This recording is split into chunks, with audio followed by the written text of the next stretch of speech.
নমস্কার, টিভি9 বাংলায় আরো একবার আপনাদের সকলকে স্বাগত। শুরু করছি বাংলা যা ভাবে। বাংলা এই মুহূর্তে অবশ্যই নজর রাখছে দিল্লির দিকে।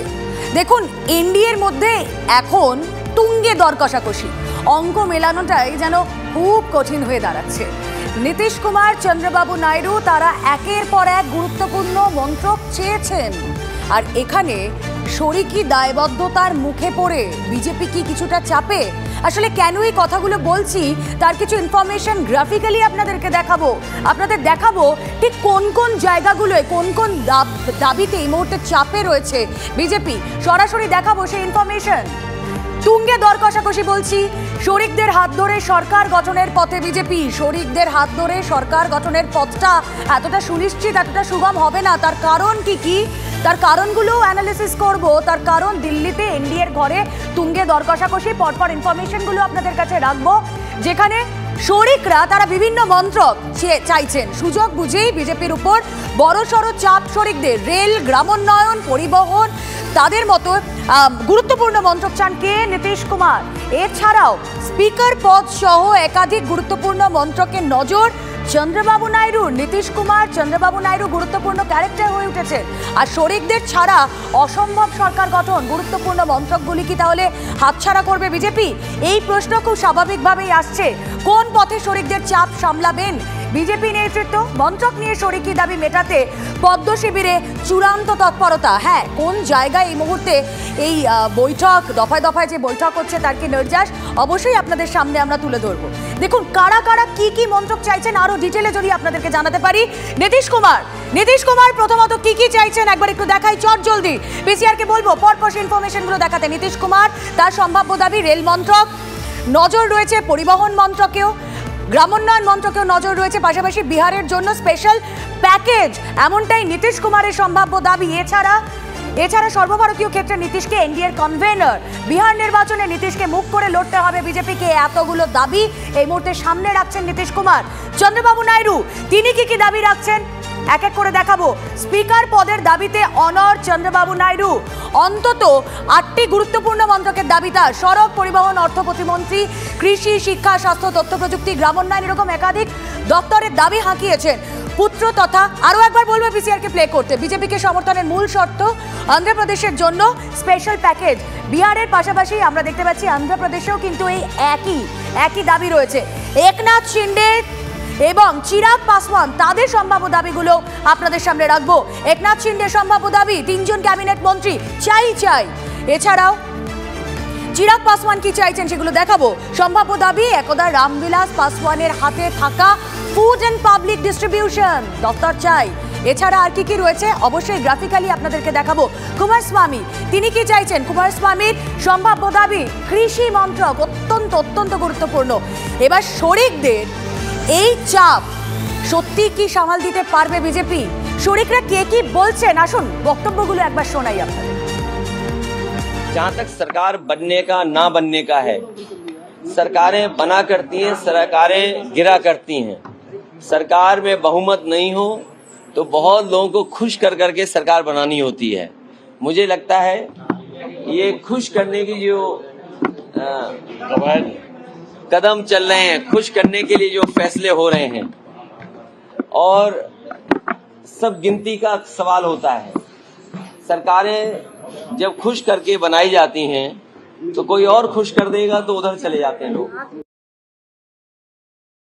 যারা দেশটাকে নিজেদের পৈতৃক সম্পত্তি ভাবতেন, যারা বলতেন আপনি বার 400 পার, তাদের কি করুণ অবস্থা দেশের মানুষ দেখতে পাচ্ছে। দেশের মানুষই করে দিয়েছে তাদের করুণ অবস্থা।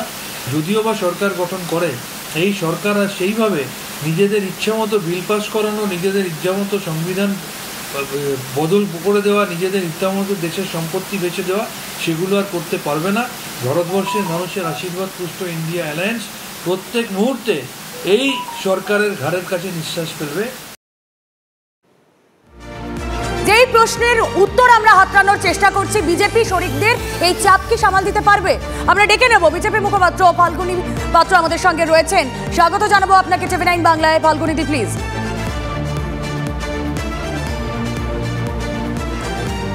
এই মুহূর্তে প্রবল চাপ চলছে এনডিএতে।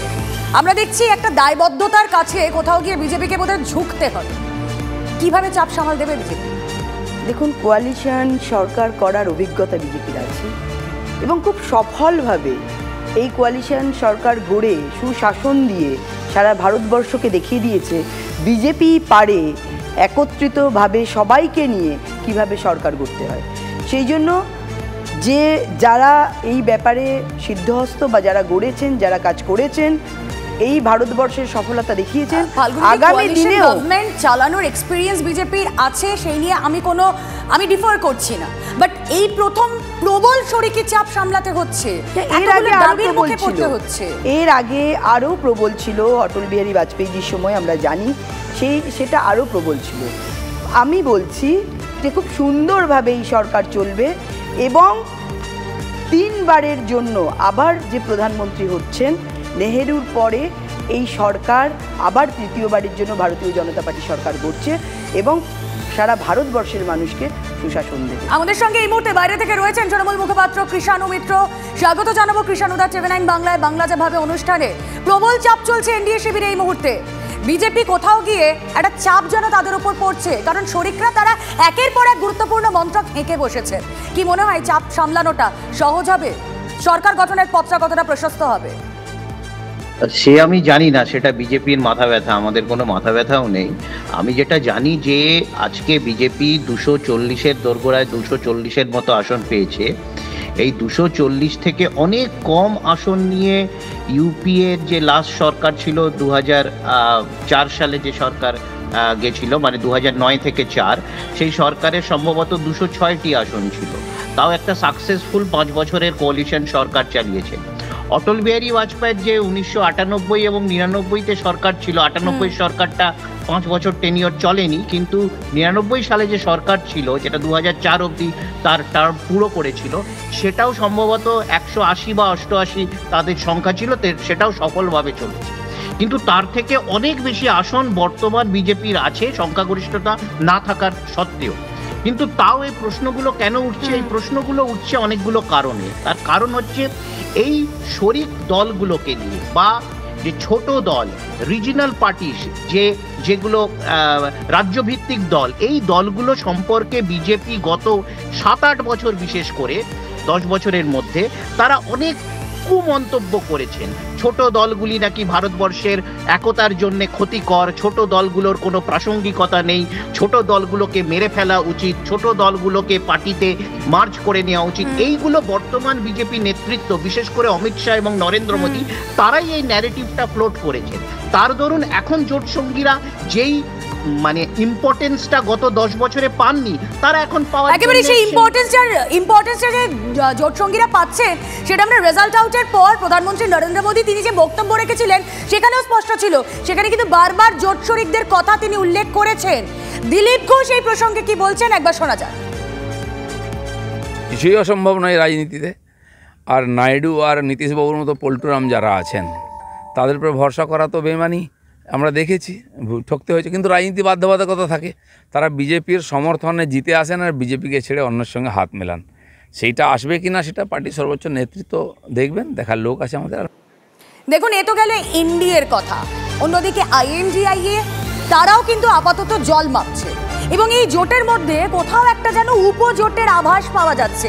কেন বলছি? তার কারণ এই জোটের মধ্যে সংখ্যাগরিষ্ঠতায় রয়েছে কংগ্রেস, কিন্তু পাশাপাশি আমরা অভিষেক বন্দ্যোপাধ্যায়কে দেখছি। তিনি বৈঠক করলেন কার সঙ্গে? তিনি বৈঠক করলেন সঞ্জয় রাউতের সঙ্গে, তিনি বৈঠক করলেন রাঘব চড্ডার সঙ্গে, তিনি বৈঠক করলেন অখিলেশ যাদবের সঙ্গে।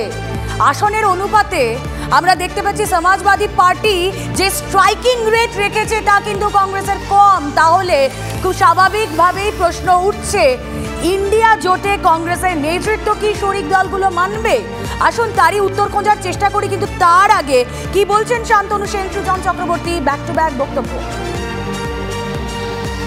ইন্ডিয়া অ্যালায়েন্সের নামকরণটা মমতা ব্যানার্জি করেছে।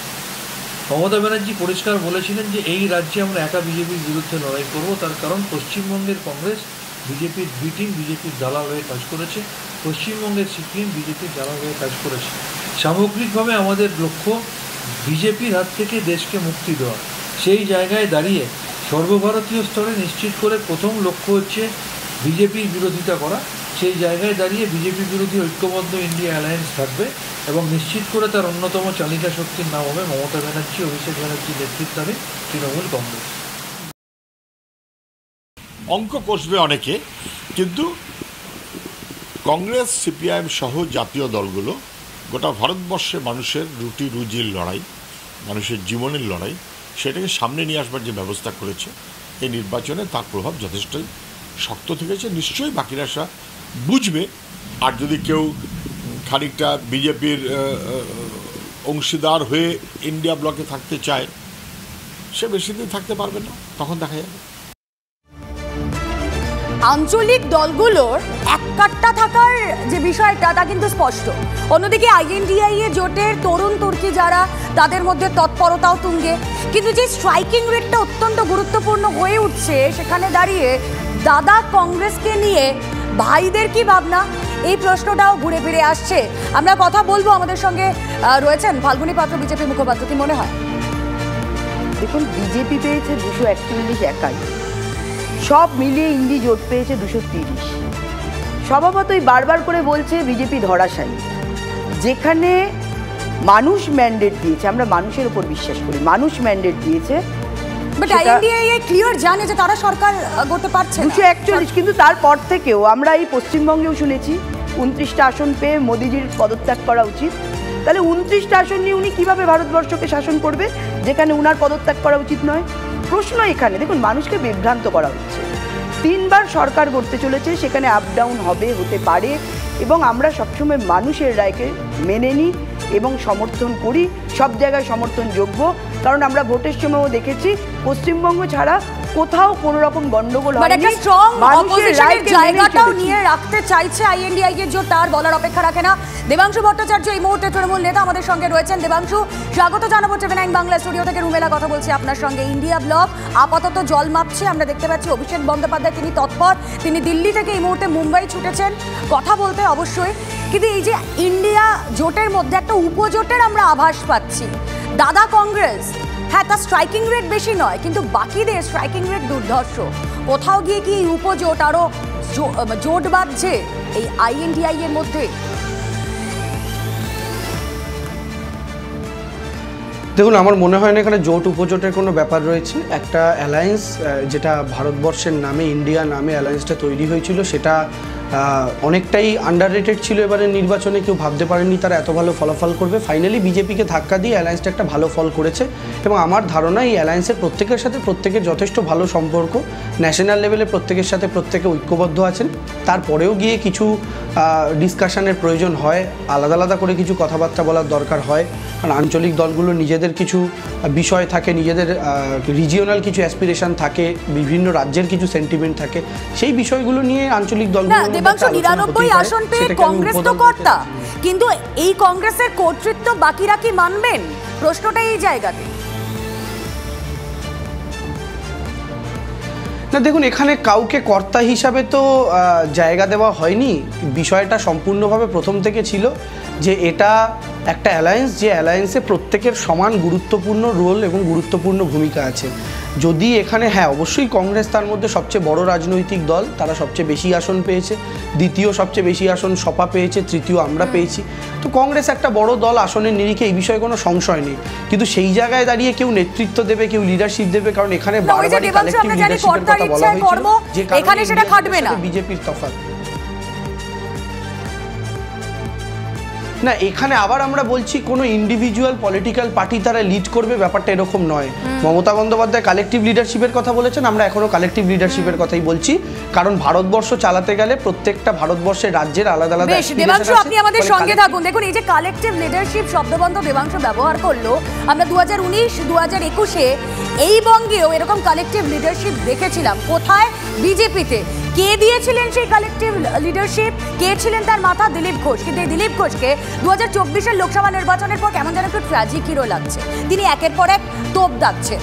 তিনি কাঠিবাবুর খোঁজ আমাদেরকে যেন করার দিকে এগিয়ে দিয়েছেন। আচ্ছা, দিলীপ ঘোষ তিনি আজ প্রেস কনফারেন্স করে কি বলেছেন, কি তোপ দেখেছেন, প্রথমে শোনায়।